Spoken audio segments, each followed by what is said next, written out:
Welcome everyone, Farmer Cop here. This is going to be a guide to the Spinnery for all platforms in Farming Simulator 25. This will work if you are on PlayStation, Xbox, or PC and Mac, so don't be worried about that. No matter what platform you're on, this will work for you. This is also only using the base game pieces of equipment and base game buildings and such like that. So if you're using a modded Spinnery in the future, it might work a little bit differently, but in general, it should work the same. I also do tend to talk a little fast, so you can use the YouTube controls down below to slow down the video a little bit if you need to. Also, make sure you check out the first pinned comment down below. If there's anything that I missed or anything that's changed in an update or anything like that, I will put that information in that first pinned comment to make sure that you guys don't miss it. Also, as well, make sure you guys check out the time codes down below. So if you're looking for something very specific and you don't want to watch the entire video, that will help you find kind of what you're looking for, or maybe what you're struggling with when it comes to using the Spinnery.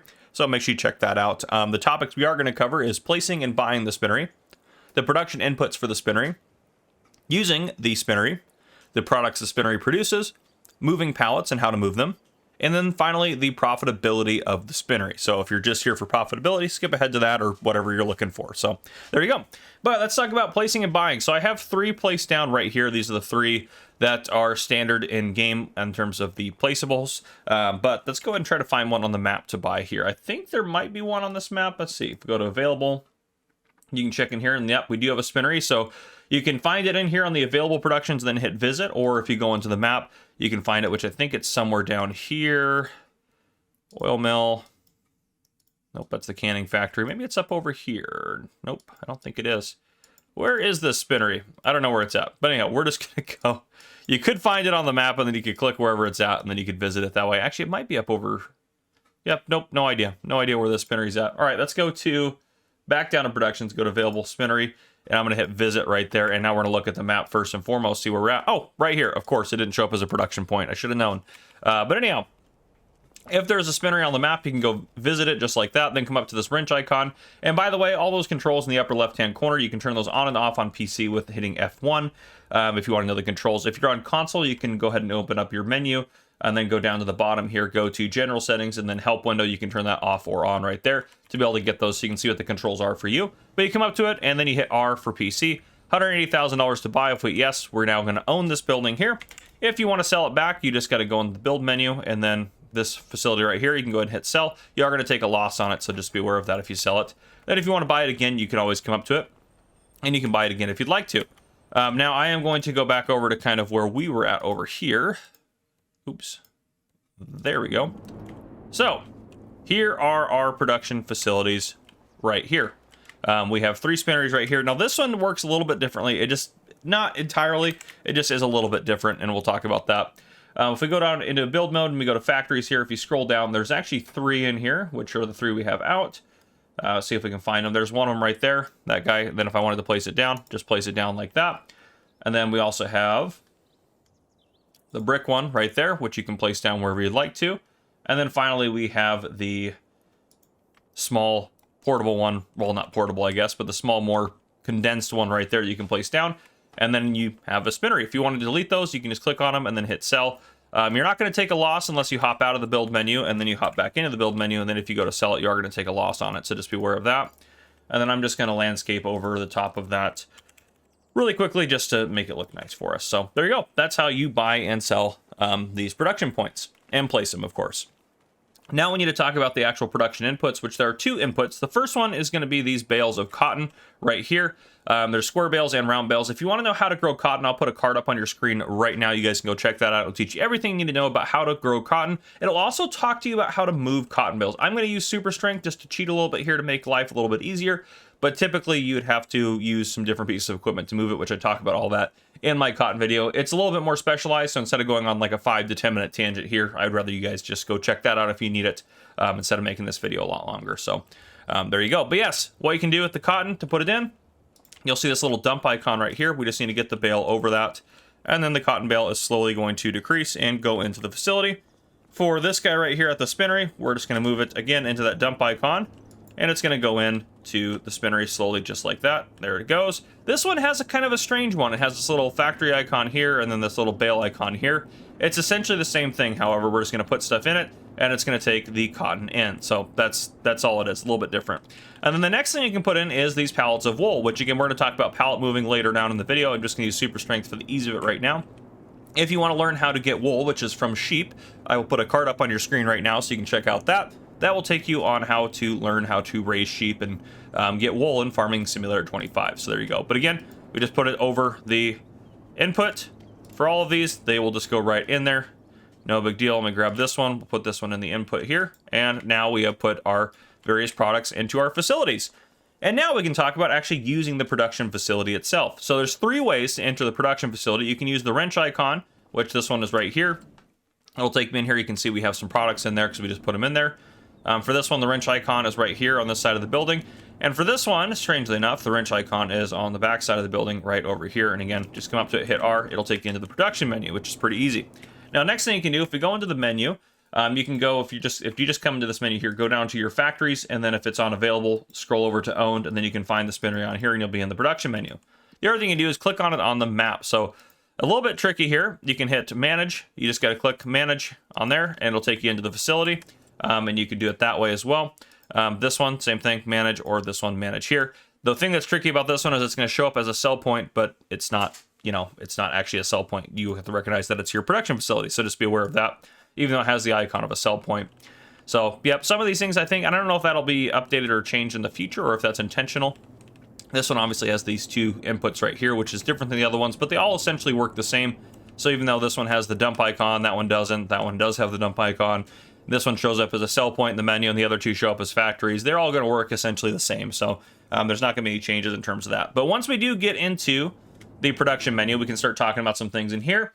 So again, we have these 2 spinneries that we have on the map right here that we placed down in front of us. They're going to work the same. Same with our small one right here. All 3 of these are going to work the same.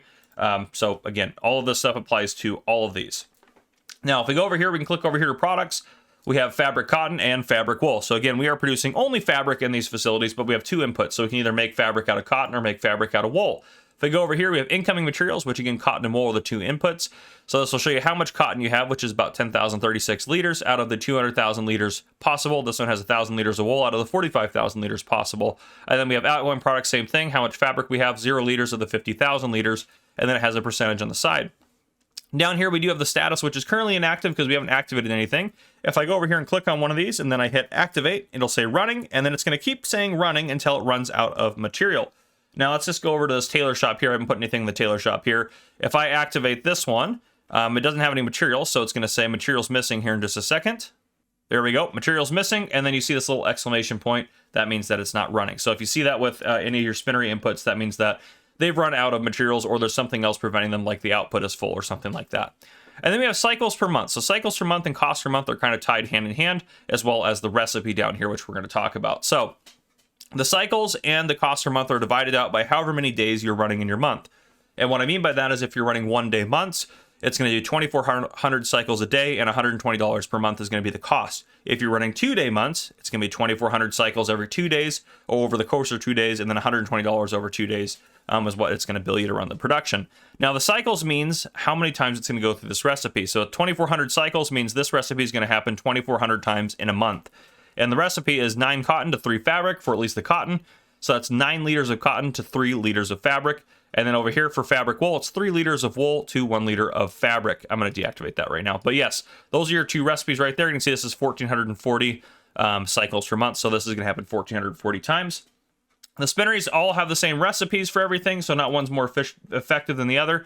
The big difference between the big spinneries and the small spinneries is the small spinneries in terms of cycles per month, they are only 10% of the cycle, so a tenth of the speed. So the big factories are 10 times faster than the small factories. So that's the main difference between the two.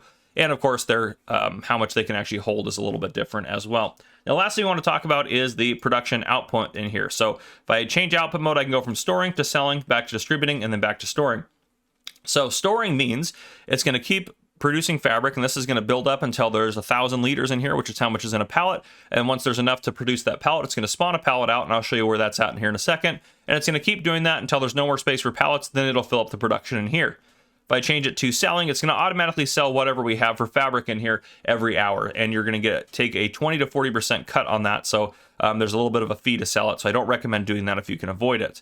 And then finally, we have distributing, which distributing is super helpful. So distributing means that for no fee, it's free, totally just does it for you.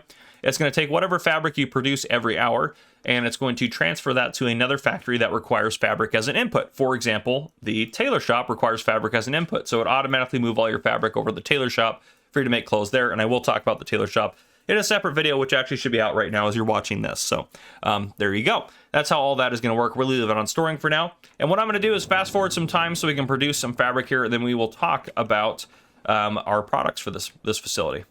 All right, and as you can see, we have some fabric starting to spawn. So for the small production here, they're going to spawn right here on this area here, the little checkered box area. For this production here, this spinnery, they're going to spawn right there. As you can see, we got 3 pallets there. And then over here, we have 3 pallets here that are spawning on this one, which is great. So this one might be a little bit nicer if you wanted more room for his pallets to spawn. There's more room for that over here.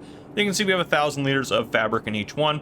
And we'll talk about moving pallets here in just a second. But what you can do with these, you can sell them off. So I'll put a card up on your screen right now if you wanted to see a video on a little bit more information on how to sell pallets and stuff like that. But essentially, you want to go into the menu here, you want to go down to prices, and we want to find our fabric in here. There we are. And we just need to find a spot that's going to buy it on the map, take it there and sell it off. You might want to wait until the price is a little bit better, but you can do that and get rid of it that way. You also can, again, take it to a tailor shop, which that video should be out right now if you would like to watch a video on that. I'll put a card up on your screen right now. You can take it over to the tailor shop to manufacture clothes, which is probably what I'd recommend doing, so you can make even more money with your fabric. So there you go. Pretty straightforward in terms of that. Now let's go ahead and talk about moving pallets. I have a pre-recorded segment here that I put in all of my production videos that just has some information about moving pallets. So I'm going to go ahead and play that for you. If you don't need to watch it, go ahead and skip ahead, but I'm going to go ahead and play that for you and bring you back in after that to talk about profitability. To be able to move pallets around in-game, you have to be able to use a pallet fork of some kind on one of these various pieces of equipment, which I'll show you how to do that. Obviously, you can enable super strength if there's a mod out there for that, or if you're on PC and you enable the console commands, then you should be able to activate that. That won't work for console, though. If you do want to learn how to do that on PC, I do have a link to a video down below in the description that will help you enable console commands for your PC game. That way you can just enable super strength. But if you are without super strength or on console, let's talk about the different ways to do this. So first off, we have a tractor with a front loader attachment. We have a front loader. We have a telehandler, a wheel loader, a skid steer, and a forklift. Now, if you're lifting like very large items or like a lot of forestry stuff, like some of the forestry pallets, like in terms of like wood beams and stuff like that, you may want you may want a wheel loader to do it. Otherwise, a wheel loader might be a little overkill for you, but you can find all these in the store. So I'll show you this. You can also check on your farm if, let's say, well, for example here, one of the starting tractors is this guy on a lot of the maps. So if you go into here, this guy does have the ability to add a front loader attachment. If you see this in the store, you can hit yes, it'll put it in there. Then you want to confirm your customizations down below if you're customizing it at the shop. Otherwise, you can just go in and you can check anyone and you'll see if they have a front loader attachment or not. This one should. There you go, front loader attachment. Make sure you say yes to that. You can either do quickie, however, or no for those as well. Now, whatever design you decide to go with there, go back out of here, go down to front loaders here, and then pick the correct one. And then you'll see down here there's a horsepower requirement. Whatever horsepower your tractor is, try to get the one closest to your horsepower. You don't want to have this massive one here if it's not going to work for your tractor. You also can go in here, and if I hit... oh, it's not going to be on there. Darn it. Sometimes they'll show up with customizations below to be able to add a front loader. This one actually will do it here because this one has a specific one, but sometimes you'll see that and you can just do that. So if that's available, that's the easiest way to find out what one is designed to go with that. Now, if you're going to buy a front loader, telehandler, wheel loader, or skid steer loader, there's a specific process for that. First, go in here. You can either go in here to look at the dedicated front loaders, dedicated skid steers, dedicated wheel loaders, and then, or excuse me, dedicated telehandlers, dedicated skid steers are down here. And then you need to go to their appropriate category. So for a front loader, you need to go to front loader tools, telehandler, telehandler tools, wheel loader to wheel loader tools, skid steer to skid steer tools. Then go in that respective category, find the pallet fork and purchase that. And then you can hook it up to the front of your vehicle. So let's say I bought this guy right here and I bought all these different parts separately. Let me just show you how to disconnect them real quick. So if I hit Q, that'll disconnect that. And then I can also disconnect this. So if you want to use it as a regular tractor, you can also disconnect it. But to connect it, just do it in reverse, line it up, get here, and then you'll see a command down at the bottom to connect, and then just drive up here, and then you can connect here. Now, how to operate these up in the upper left-hand corner, usually it's mouse controls if you're on PC. It'll be different controls for you if you are on console. But you can see the advanced controls up there in the upper left-hand corner. If I hold down right mouse button, it shows me what those controls are. Left mouse button shows me what those controls are. So that'll be how you can do your controls. Now, finally, if you wanted to buy a forklift, forklifts are also very easy to buy. They're a dedicated unit for this. So if you go in here, just go under forklifts and choose whichever one you would like to buy there. So there you go. That's how you move pallets around on all platforms. All right, now we're going to talk about the profitability of the Spinnery. So I do have right here a productions profitability table. This is linked down below in the description. You can go ahead and download a copy if you want to make changes to it. But basically on this first screen here, I have the Spinnery large. We have the two things we're making, which is fabric from cotton and fabric from wool. So here's the inputs. Here's how many cycles per month. Here's the input amount, so how many liters of fabric or cotton, excuse me, and how many liters of wool, and that is the cost of those. And what that means is if you were to take these and sell them instead of put them into this factory, that's how much you would get. And then here's the output, so that's how much fabric we're getting. And then here is how much you are getting from that fabric if you sell it off at an average price on normal economy mode. And then we have the profit per cycle here, so you can see we're making a little bit more from the wool. However, overall profitability, or excuse me, overall production, you're going to make a lot more from the cotton if you're doing it with cotton. But regardless of that, you can see here. And then we have the input per month. So this is how much you need to put in there to keep the production working for the whole month. And then this is how much you're making in terms of fabric every month. And then the small one is the same thing. It's just a tenth of everything. So everything's just scaled down to a tenth. So that way you can see that there. Now down here at the bottom, if I go over to used values, it has, well, the value for fabric in here, and we have the values for cotton and wool. If your cotton or wool are worth more than that, you can change the value here. And let's say you normally get, which this is not completely unheard of, let's say you're getting more money for this. Maybe you saw on the screen there, you could sell it for about $9,200. So if we change that to $9,200 from $7,200, if you go back over to your production sheets, you can see we are now actually making a little bit more profit from it. So you can see the profitability has gone up actually significantly compared to that, because the value had gone up quite a bit. So if you find you're getting a different value, you can go in here and you can adjust that as you see fit, and it will reflect that on the main production sheet here.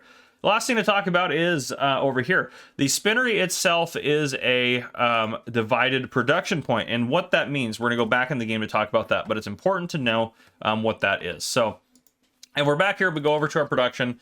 Let's say we have this Spinnery right here, which I know there's nothing in here for it to run off of, but we have nothing activated right now. Let's say we go ahead and activate that, and we do have the products in here. It's saying that this is going to do 2,400 cycles of this every month. That's great. It's going to do that. Now, the moment we activate the second one here, it's now no longer going to do 2,400 cycles per month. It's going to do half of that, 1,200, because it's divided between the two. So because it's a divided production, if you have both of these running, it's going to take both of their cycles per month, and it's going to cut that in half. So they're only each going to be half as productive. So just be aware of that, as opposed to an undivided production, which an undivided production would mean that if you had both of these running, it would be fully effective with both of them running. But that's not the case, unfortunately, with the Spinneries. So they are going to be divided productions. But anyhow, guys, that's what I got for you. If you guys enjoyed this video, please drop a like down below. If you haven't already, hit that subscribe button up on the screen to join the Farmer Cop channel, and turn your notification bell so you don't miss any future videos I may post. This has been Farmer Cop. Thank you guys for coming and watching. I'll see you guys in the next one.